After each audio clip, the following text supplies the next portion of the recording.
Todas as persoas temos cromosomas no corpo.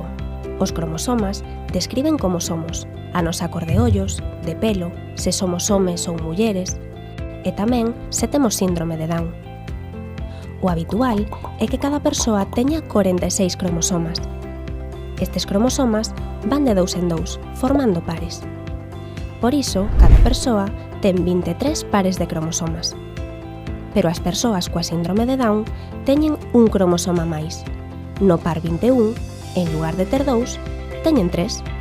É dicir, teñen un cromosoma extra.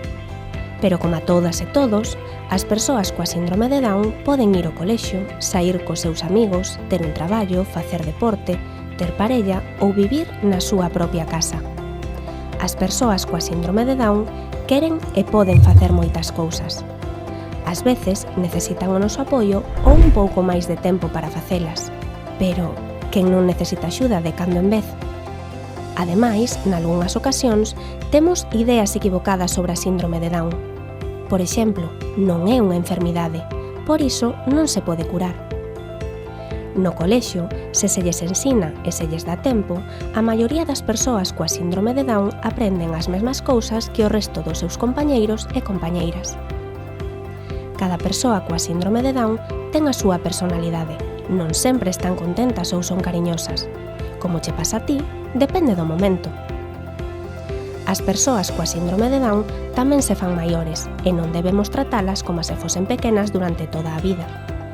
De feito, aínda que moita xente pensa que non viven moitos anos, poden chegar aos 65 anos ou máis. Por iso, se coñeces algunha persoa coa síndrome de Down, trata como a unha máis. Respecta e dalle o tempo que precise para facer as cousas.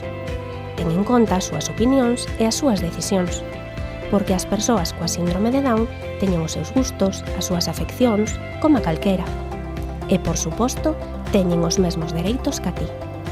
E que, ao final, todos somos diferentes, tan diferentes como iguais. Down Galicia, contigo podemos máis.